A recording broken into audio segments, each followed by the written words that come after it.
مہینہ اپنے آپ و تاب کے ساتھ اپنے اختتامی نمات کی طرف رواں ہے۔ یہ مہینہ اپنی شانوں، رفعتوں، مرتبتوں کا ذخیرہ لیے ہوئے امت مسلمہ کے اعمال حسنہ کا منتظر ہے۔ نبی علیہ السلام نے ارشاد فرمایا کہ رجب اللہ کا مہینہ ہے، شعبان میرا مہینہ ہے، اور رمضان میری امت کا مہینہ ہے۔ ہمارے بزرگ فرمایا کرتے ہیں کہ رجب بیج بونے کا مہینہ ہے، اور شعبان المعظم اس بیج کی آبیاری کرنے کا مہینہ ہے، اور رمضان المقدس اس بیج کا پھل کھانے کا مہینہ ہے۔ سبحان اللہ، سبحان اللہ۔ آج آپ جو بیجو گے کل رمضان میں وہی پاؤ گے۔ اس کا کیا مطلب ہے؟ اس کا مطلب یہ ہے کہ انسان رجب کے چاند کے طلوع ہوتے ہوئے اللہ کے حضور کھڑا ہو جائے، کمر بستہ ہو جائے، اپنے گناہوں پر تائب ہونے کے لیے، اللہ کے حضور معافی مانگنے کے لیے، شرمندہ ہو کر آنکھوں سے آنسو بہا کر، دل کو کشکول بنا کر دربار رسالت میں حاضر ہو جائے۔ اس کی رحمت ہمہ وقت چھما چھم برس رہی ہے، ہمہ وقت چھما چھم۔ وہ ہمارے انتظار میں ہے کہ کب میرے محبوب کی امت کا کوئی نوجوان میرے حضور آئے اور آ کر صرف اتنا کہہ دے، یا اللہ میں خطا کر بیٹھا ہوں، یا اللہ میں خطا کر بیٹھا ہوں۔ تو فرمایا اس کا صرف اتنا کہنا ہوگا، ہم سارے گناہوں کو معاف کر دیں۔ بات صرف اتنی ہے، نہ دکھڑے سمایا بن دیے، نہ نیل وہایا بن دیے، مدینے دے تاجدارا گھر تیرے بنایا بن دیے۔ سبحان اللہ، سبحان اللہ۔ کسی کے بس میں نہیں ہے، کسی کے بس میں نہیں، بس اس نے اعلان فرما دیا ہے، وَلَوْ أَنَّهُمْ ظَلَمُوا أَنفُسَهُمْ جَاءُوكَ کہ محبوب ہم نے اپنی مغفرت کا جو سمندر ہے، جو دریا ہے، اس کا ہم نے دروازہ کھول دیا ہے۔ اب دیکھنا چاہتے ہیں مغفرت کا طالب کون ہے، رحمت کا طالب کون ہے، بخشش کا طالب کون ہے جو دروازے سے گزر کر اور اس نعرے کی صدا لگاتے ہوئے گزرے کہ یا اللہ سب کچھ تو نے دیا ہے، سب کچھ تو نے دیا ہے، اور تیرا کھانے کے بعد میں تیری نافرمانی کر بیٹھا ہوں، 30 سال 35 سال 40 سال گزار بیٹھا ہوں۔ یا اللہ آج مجھے حیا آ گئی، آج مجھے حیا آ گئی کہ یا تو کتنا بدبخت اور بد نصیب ہے، تو نے اتنی نافرمانیاں کی پھر بھی وہ تجھے عطا کرتا رہا، تو نے اتنی نافرمانیاں کی پھر بھی وہ تجھے عطا کرتا رہا۔ تیرے نافرمان ہونے پر اس نے رحمت کے دروازے بند نہیں کیے، رحمتوں کے خزانے بند۔ کبھی بھی تو نماز عشاء چھوڑ کے سو جاتا ہے، وہ تجھے بھوکا سلاتا، تو فجر چھوڑ کر کام پہ چلا جاتا ہے، کبھی بھی واپسی بغیر روٹی دیے بھیجتا نہیں ہے۔ یا اللہ 40 سال گزر گئے، عمر کا ایک حصہ گزار بیٹھا ہوں، صرف اتنی بات ہے، آج میرے دل میں آ گیا، آج میرے دل میں آ گیا کہ یار یہ وہ مہینہ آ گیا ہے جس مہینے کی 27ویں شب امام الانبیاء خاتم الانبیاء والمرسلین صلی اللہ علیہ وسلم مقام کو چھوڑ کر لا مقام کی طرف گئے، اور لا مقام پر پہنچ کر اپنا مقام نہیں مانگا، اپنے مناصب اور مراتب کی فضیلت نہیں مانگی۔ سارے مناظر طے کرنے کے بعد جب محبوب کا چہرہ رب نے دیکھا اور فرمایا محبوب وہ تو میں نے فخلا نالے کا بالباد المقدس دعا کا جو ایک ضابطہ بنایا تھا وہ تو غریب اللہ کے لیے بنایا تھا کہ اے موسیٰ اب اپنے جوتوں کو اتار لو، تمہیں پتہ نہیں وادی تم تباہ میں آ چکے ہو، مقدس وادی میں آ چکے ہو محبوب۔ اور جب آپ عرش کی چھاتی پر آئے ہو، آپ عرش معلیٰ کی چھاتی پر آئے ہو، ہم نے آپ کے لیے کوئی قانون نہیں رکھا کہ جناب جوتے اتارو، یہ کرو وہ کرو، ہم نے یہ کہا جبرائیل جیسے میرا محبوب آنا چاہے ویسے لے کر آ۔ جیسے آنا چاہے ویسے لے کر آ، اس کے آنے میں 400 تیرے لے جانے میں 400 اور ہمارے بلانے میں 400 اور ہمارے بلانے میں اور فرشتوں کا پھر استقبال کر کے دکھانے میں 400 اور جب میں بیت المقدس میں نبیوں کی جماعت میں کھڑا کروں پھر محمد عربی کے قرآن سنانے کی 400 اور پھر جب بیت المعمور پہ بلاؤں پھر فرشتوں کو پیچھا کھڑا کر کے بتاؤں اور فرشتوں تم کہتے تھے یا اللہ تو انسانوں کو اپنا نائب بنانا چاہتا ہے یہ تو قتل و غارت کریں گے آج دیکھو امام الانبیاء کو کس شاہ سوار کو ہم نے بلایا ہے اور کس سواری پر بلایا ہے کس ہم نے کیفیت اور جناب روپ اور دبدبے کے ساتھ بلایا ہے تو ہم کہتے تھے یا اللہ اس کو نہ پیدا کر ہم بڑے ہیں جناب تیری تصویر بیان کرنے کے لیے بتاؤ محبوب کی تم نے سیرت دیکھی محبوب کی تم نے صورت دیکھی اس صورت رو میں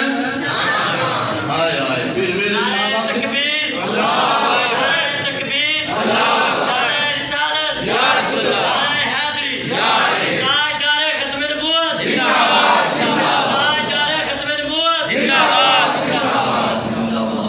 پیر میری شاہ صاحب نے پھر حد کر دی تھی مولوی نے جھگڑے مکا دیتے آج کل 4-5 کتاباں پڑھ کے ساڑھے رکھے مولوی پھر بہ جاندے نہیں ایسے بات ہونی چاہیے تھی اور ایسی ہونی چاہیے تھی پھر میری شاہ صاحب اور لکھا سلام تو ساتھ کسی دی سوڑ کے نہیں گیا مصطفیٰ دا رخ بے کے گیا اس صورت رو میں جانا اس صورت رو میں جان نہیں جانے جہانا تھا سچے آنکھا دے رب دی اس شان تو شانہ سب بڑھیا لاؤ وقت مخدت بہت یمن عمر بھاوری جھلک دکھاؤ سجن جب وادی امرات میں جھلک دیکھی تو پھر مدینے میں پہنچے اب پھر طرح پیدا ہوئی یا رسول اللہ اب پھر وہ جھلک دکھاؤ لاؤ وقت مخدت بہت یمن من بھاوری جھلک دکھاؤ سجن او مٹھیاں گالیاں لاؤ مٹھن جو ہمرا وادی سن کریاں انہا سکھ دیاں تے قرلا دیاں تے لکھواری سن کے جا دیاں تے انہا بردیاں مفت بکا دیاں تے شلاوات بھی آمن کو گھڑیاں ایک دفعہ بس جھلک دیکھی کاش صورت رو میں بس اتنی سی بات ہے اتنی سی بات ہے فرشتے بھی پیچھے کھڑے ہو گئے بیت المعمور پر اچھا ایک نہیں فرشتوں کی تو کوئی تعداد ہی نہیں ہے فرشتوں کی کوئی تعداد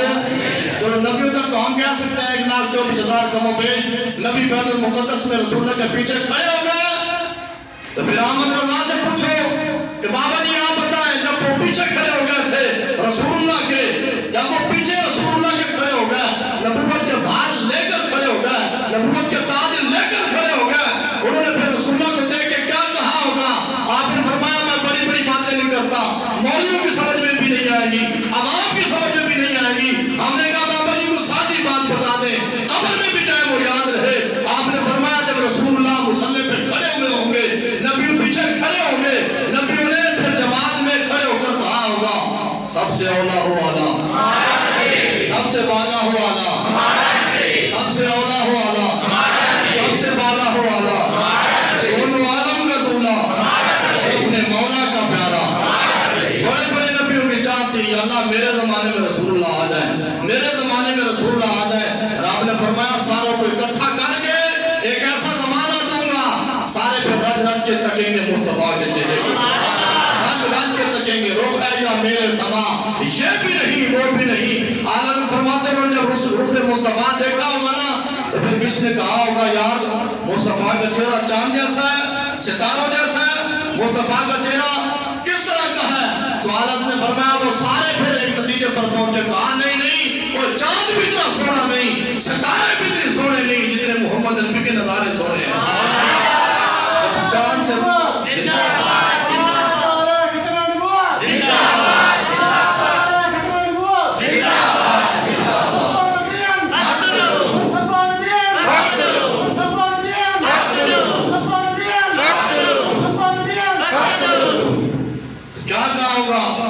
قدموں میں جبھی کو رہنے دو قدموں میں جبھی کو قدموں میں جبھی کو رہنے دو چہرے کا تصور مشکل ہے وَالضُّحَىٰ وَاللَّيْلِ إِذَا سَجَىٰ مَا وَدَّعَكَ رَبُّكَ وَمَا قَلَىٰ وَلَلْآخِرَةُ خَيْرٌ لَكَ مِنَ الْأُولَىٰ وَلَسَوْفَ يُعْطِيكَ رَبُّكَ فَتَرْضَىٰ قدموں میں جبھی کو رہنے دو چہرے کا تصور مشکل ہے، جب جان سے بڑھ کر ایڑی ہے، جب جان سے بڑھ کر ایڑی ہے، تو پھر سرکار کا عالم، پھر سرکار کا عالم، یہ پتہ نہیں کہاں سے مولوی پڑھ کے آگے ہیں۔ کاش کہ انہوں نے ایک سبق احمد رضا سے پڑھا ہوتا، امام اہل سنت سے پڑھا ہوتا، مجدد دین و ملت سے پڑھا ہوتا، تو پھر یہ کہتے سرور کہوں کے مالک کو مولا کہوں تجھے، سرور کہوں کے مالک کو مولا کہوں تجھے، باغ خلیل کا گلے زیبا کہوں تجھے، اے رام شاہاں کیا کیا کہوں تجھے۔ عشق محبت، عشق محبت، اعلیٰ حضرت اعلیٰ، عشق محبت، اعلیٰ حضرت اعلیٰ، محبت، عشق محبت۔ کس کی گود میں بیٹھ کے انہوں نے قرآن و حدیث پڑھا؟ ہم نے تو پڑھا جن کی گود میں بیٹھ کے، جن کی گود میں بیٹھ کے ہم نے پڑھا رسول اللہ کا دین، وہ تو حدیث پڑھاتے پڑھاتے عالم استغراق میں چلے جاتے، اور مرید پوچھتے بابا جی آپ حدیث پڑھاتے پڑھاتے سر کو جھکا لیتے ہیں۔ آپ فرمایا کرتے جب مجھے حدیث میں پریشانی ہوتی ہے نا سر میں جھکا کر، سر کو جھکا کر دربار رسالت میں توجہ لا کر حضور کی بارگاہ میں عرض کرتا ہوں یا رسول اللہ آج حدیث سمجھ نہیں آ رہی، مہربانی فرمائیے حدیث پڑھا کے جائیے، آج حدیث پڑھا کر جائیے۔ ہم نے ان سے حدیث پڑھی ہے، ہم نے ان سے پڑھا ہے۔ لوگ آج بھی باتیں کرتے ہیں دیکھیں جی معراج جسمانی نہیں مانتے، روحانی مانتے ہیں۔ میں نے کہا تو صدیق اکبر کو صادق بھی مانے اور پھر معراج بھی نہ مانے، صدیق اکبر کو صادق بھی مانے اور پھر معراج بھی نہ مانے۔ معراج پر تو پہلا فتویٰ صدیق اکبر نے دیا، جب ابو جہل اس نے کہا تمہیں پتہ ہے مسلمانوں کے نبی نے کیا کیا باتیں کی ہیں؟ کہا کیا کیا باتیں کی ہیں؟ کہا وہ کہتے ہیں میں راتوں رات جناب بیت المقدس سے بیت المعمور، عرش اولا، پھر سدرۃ المنتہا، جنت، جہنم سب کچھ دیکھ کر آیا ہوں۔ یار صدیق تو بتا یہ عقل مانتی ہے؟ عقل؟ صدیق اکبر نے فرمایا عقل نہیں مانتی عشق مانتا ہے، عقل نہیں مانتی عشق، عشق دا ذائقہ ذوق والا جس چکھ رہا سوئی جان دئی، ہر ایک منہ کا پتھوں دی کوئی لگتی ایک پچھان دئی، ہمت ہاریا دا کم عشق نہیں، کم شیر دلیر جوان دئی، عالم شاہ عشق دا میں کی دسا اس ہمرا دین ایمان اسلام دئی۔ صدیق اکبر چاہت کرنے کا یا تو مانتا ہے؟ کہا سن یہ بات کس نے کی ہے؟ کہا امام الانبیاء نے کی ہے۔ کس نے کی ہے جی؟ آج کوئی مولوی ہوتا تھا ٹھہر میں پوچھ کے آتا ہوں تو بات سچی کر رہا ہے کہ جھوٹی کر رہا ہے؟ وہ صدیق اکبر تھے، صداقت کا تاج پہن کر آنے والے تھے، انہوں نے کہا سن یہی ہمارا عقیدہ ہے، یہی ہمارا نظریہ ہے، یہی ہمارا وتیرہ ہے، یہی ہماری فکر ہے، یہی ہمارا سبق ہے، یہی ہماری زندگی ہے، یہی ہماری موت ہے۔ صدیق اکبر نے فرمایا سن اگر میرے محبوب نے یہ بات کی ہے تو اگر اس سے بھی بڑی بات میرا محبوب کہہ دے صدیق اس کو بھی ماننے کے لیے تیار ہے، صدیق اس کو بھی ماننے کے لیے تیار ہے۔ تو ہم صدیق کی صداقت کے وارث ہیں، صدیق کی صداقت کے آپ پر عمر پاک نے یہ نہیں کہا تو نے کون اتنی بڑی بات کہہ دی، یہ کیسے ممکن ہے؟ راتوں رات بندہ اتنا سفر کرنے 40 راتوں کا سفر بنتا ہے بیت المقدس کا، مکہ المکرمہ سے 40 راتوں کا سفر لمحے میں کیسے ہو گیا؟ یار تو نے اتنی بڑی بات کیسے کہہ دی؟ عثمان غنی نے بھی یہ بات نہیں کی، مولا کائنات نے بھی یہ بات نہیں کی، سارے صحابہ نے کہا جو صدیق نے کہہ دیا بس حق وہی ہے، جو صدیق نے کہہ دیا حق، اور آج ہم کہہ رہے ہیں قیامت تک یہی کہتے رہیں گے جو صدیق اکبر کا فتویٰ ہے یہی ہمارا، جو صدیق اکبر کا عقیدہ وہی ہمارا، جو عمر پاک کا عقیدہ وہی ہمارا، جو عثمان غنی کا عقیدہ وہی ہمارا، جو حیدر کرار کا عقیدہ وہی ہمارا۔ جب صحابہ کہہ رہے ہیں کہ رسول اللہ کو معراج ہوئی ہے، رسول اللہ کو معراج، تو پھر مولوی کون ہوتا ہے یہ کہہ رسول اللہ کو معراج؟ ایک تم لفظ معراج بولو پھر تم معراج کا انکار بھی کرو۔ معراج کہتے ہی بلندی کو ہے، معراج کہتے ہی بلندی کو، جو بلندی پہ جائے معراج اس کی ہوتی ہے، جو نیچے بیٹھا ہے اس کی معراج نہیں ہوتی۔ تم یہاں تو پھر لفظ معراج ہٹاؤ، اگر تم لفظ معراج مانتے ہو تو پھر معجزہ معراج بھی مانو، معجزہ معراج بھی مانو۔ معراج کا مطلب ہی یہی ہے کہ جو سب سے اونچا گیا، جو سب سے اونچا گیا، اور اونچوں سے اونچا ہمارا نبی، اونچوں سے اونچا، اونچوں سے اونچا ہمارا نبی۔ بس بات صرف اتنی ہے اور یہی ہمارا عقیدہ، یہی ہماری سوچ، یہی ہمارا سبق، یہی ہماری فکر، یہی ہمارا تدبر، توجہ، تصور، سب کچھ یہی ہے کہ وہ جو نہ تھے تو کچھ نہ تھا، وہ جو نہ تھے تو کچھ نہ تھا، وہ جو نہ تھے تو کچھ نہ تھا، اور وہ جو نہ ہو تو کچھ نہ ہو، جان ہے وہ جہان کی، جان ہے وہ جہان کی، جان ہے تو جہان ہے، جان ہے تو جہان ہے، اس کائنات کی روح کا نام ذات مصطفیٰ ہے، اس کائنات کی روح کا نام کیا ہے جی؟ اور اس کائنات کی سانس کا نام ذات مصطفیٰ ہے، کائنات کے وجود کا نام ذات مصطفیٰ ہے۔ اگر تم یہ ان چیزوں کا انکار کرتے ہو تو پھر باقی کچھ بچتا ہی نہیں ہے۔ یہ سب کچھ جو خیمہ اخلاق کا استادہ اسی نام سے ہے۔ اقبال نے پھر بڑا سونا سبق پڑھایا، خیمہ اخلاق کا استادہ اسی نام سے ہے، نبض ہستی تب شامادہ اسی نام سے ہے۔ 14 صدیوں کے بعد بھی بندہ رسول اللہ کا ذکر سن کر بندہ اپنے ہوش و حواس کھو بیٹھے اور جناب سب کچھ قربان کرنے کے لیے آ جائے تو اس کا مطلب یہ ہے کہ بھی ذکر بھی زندہ ہے اور ذکر والا بھی ذکر والا بھی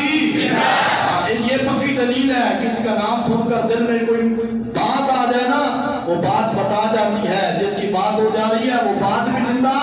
اور جس کی بات ہو رہی ہے وہ ذات بھی زندہ ہے۔ تو رسول اللہ صلی اللہ علیہ وسلم کی معراج پر سب سے بڑی جو سند ہے، چلو تم سب کا انکار کر سکتے ہو، سب کا انکار قرآن نے جب کہہ دیا ہے، قرآن نے کہہ دیا ہے سبحان الذی اسریٰ بعبدہ لیلا من المسجد الحرام الی المسجد الاقصی۔ یہ تو تھی جسمانی، یہ ساری جسمانی معراج ہے۔ لو جی ہم کیسے مانے، یہ بشر ایسے کیسے جا سکتا ہے؟ بشر کی تو اتنی طاقت نہیں ہے۔ اچھا تمہاری سائنس جا سکتی ہے، رسول اللہ نہیں جا سکتے، رسول اللہ نہیں جا سکتے۔ جانے کے لیے پھر وہ کردار ہونا چاہیے، جانے کے لیے کردار ہونا چاہیے۔ ہزاروں مثالیں ہیں سائنس کی، ہزاروں مثالیں ہیں۔ معراج مصطفیٰ کو اگر تم سمجھنا چاہو تو تم سائنس کے اینگل سے بھی سمجھ سکتے ہو، کسی بھی صورت سے معراج کا انکار نہیں کر سکتے۔ رسول اللہ کو معراج ہوئی، آپ نے جنت بھی دیکھی، جہنم بھی دیکھی، باقی سارے معاملات بھی دیکھے، سارے کائنات کا وجود دیکھنے کے بعد اب فرمایا محبوب کو واپس جانے کا وقت آ گیا ہے، محبوب واپس جانے کا وقت آ گیا ہے۔ اب کیا کیا جائے جی؟ اب ایسا کریں آپ واپس تشریف لے جائیں، واپس۔ آپ کو پتہ ہے حضرت ادریس علیہ السلام جب جنت میں گئے تھے تو یہ قرآن نے بھی اس بات کو نقل کیا ہے، جب جنت کی سیر کروائی گئی حضرت ادریس علیہ السلام کو تو اللہ نے فرمایا جناب واپس تشریف لے جائیں،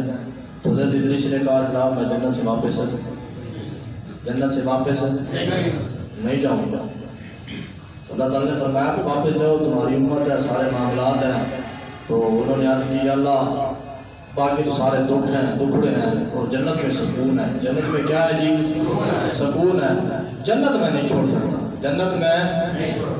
اور امام الانبیاء کی شان پہ قربان جائیں، امام الانبیاء کی شان پہ پھر صرف جنت دیکھی نہیں، جنت میں داخل بھی ہوئے، جنت میں داخل بھی ہوئے تھے۔ تو بلال نے حبشی سے فرمایا تھا نا یار تیرے چلنے کی آٹ میں نے اوپر سنی ہے، تیرے چلنے کی آٹ میں نے اوپر سنی ہے۔ اور ایک صحابی رسول کو آ کر فرمایا تیرا قرآن میں نے اوپر سنا ہے، تیرا قرآن میں نے اوپر۔ بلال نے حبشی سے پوچھا تو کیا کرتا ہے؟ کہ یا رسول اللہ چلتے پھرتے درود پڑھتا رہتا ہوں، چلتے پھرتے درود پڑھتا رہتا ہوں، جب میں وضو ہو جاتا ہوں پھر وضو کر لیتا ہوں۔ تو آپ نے فرمایا اس عمل کو برقرار رکھنا، اس عمل کے صدقے اندر اشارہ عطا فرمائیے۔ اور صحابی سے آ کر پوچھا تو کیا عمل کرتا ہے؟ کہا عرض کی یا رسول اللہ میری ماں ہے اور ضعیف العمر ہے، ہم تو تھپڑ مار کے گھر سے باہر بھگانے والے ہیں، ہم تو تھپڑ مار کے باہر بھگانے والے ہیں، ہم تو جناب ان کے منہ سے لقمہ چھیننے والے ہیں، ہم نے تو کبھی بھی ماں کے منہ میں لقمہ نہیں ڈالا، اللہ ماشاءاللہ وہ ایک آدھا ہو جس نے اپنے ہاتھوں سے ماں کو روٹی کھلائی ہو۔ وہ وقت یاد کرو، وہ وقت یاد کرو جب ایک ہاتھ میں غلاظت لگی ہوتی تھی اور ایک ہاتھ میں روٹی پکڑی ہوتی تھی، اور ماں دونوں ہاتھوں کو پکڑ لیتی تھی، تب تک منہ میں نہیں جانے دیتی تھی جب تک پاک نہیں کر لیتی تھی۔ وہ وقت یاد کرو جب دونوں کو ایک سمجھ کے منہ میں ڈال لیتے تھے۔ باہر گیا حضور نے فرمایا تم کیا کرتے ہو؟ کہ یا رسول اللہ میری ماں ضعیف العمر ہے، میں اس کی خدمت کرتا ہوں۔ اس پہ تو زبان اللہ بولنی نہیں ہے، کہیں ماں کی خدمت کرنی پاڑی نہ جائے، کہیں یہ نہ ہو کہ جمعے کے بعد آ کے ماں کے قدم چومنے پڑ جائیں، اس میں تو ہماری جناب انسلٹ ہے۔ چودھری جا کر بڑھ کے سامنے سر جھکا دیتے ہیں، ایم پی اور ایم ایل اے کے سامنے سر جھکا دیتے ہیں، جن کی ٹکے کی بھی مقدر نہیں ہے، اور جو سب کچھ آپ کے لیے ماں باپ ہیں ان کے سامنے کھڑے ہو جائے ہیں۔ اور دوسرا میں کل کی تھی، یہ بات اس سے کرنی تھی جو جگہ کا ظالم چودھری ہے اور جو ظالم ایم پی اور ایم ایل اے اس کے سامنے کھڑے ہو کے یہ بات کرنی تھی، اور دور کون ہوتا ہے بات کرنے والا؟ ماں کے سامنے کہہ رہا تھا اماں جی دعا پہ فرما دیا، بس وہی ہے۔ یہاں پر کیا جی ان کے سامنے جھک گئے اور ماں کے سامنے ڈٹ گیا، پھر ضلالت تو ہمارا مقدر بننی ہے نا، ضلالت تو پھر ہمارا مقدر بننی ہے۔ حضور نے فرمایا کیا کرتے ہو؟ یا رسول اللہ ماں کی خدمت کرتا ہوں۔ حضور نے فرمایا اسی عمل کو جاری رکھو، اللہ نے اسی عمل کے صدقے تجھے مقام عطا فرمایا۔ پھر مقام ایسے ملتے ہیں جب بندہ کسی رستے پر چلتا ہے، کسی ناج پر چلتا ہے۔ ہمارا عقیدہ، ہمارا تصور، ہمارا تخیل وہی ہے جو صدیق اکبر کا تھا، جو عثمان غنی کا، عمر فاروق کا، علی المرتضیٰ کا تھا۔ کوئی مولوی، کوئی پیر ادھر کی چھوڑے اور ادھر کی چھوڑے، اس میں کیا ہے؟ نہ علمہ بیچ حساب اللہ، نہ علمہ بیچ نہ لمیاں پینڈیاں پاک اللہ، کوئی یار دی گل کہ ہمیں نہیں پتا بڑی بڑی دلیلوں کا، ہمیں نہیں پتا کون کون سی تم باتیں کرتے ہو، ہم صرف اتنا جانتے ہیں جس نے بلایا وہ رب، جس نے بلایا اور جو لے کر گیا وہ جبریل، جو لے کر گیا وہ اور جو گیا وہ مصطفیٰ، جو گیا وہ بلانے والا جانے، لے کر جانے والا جانے یا جانے والا جانے؟ جانے والا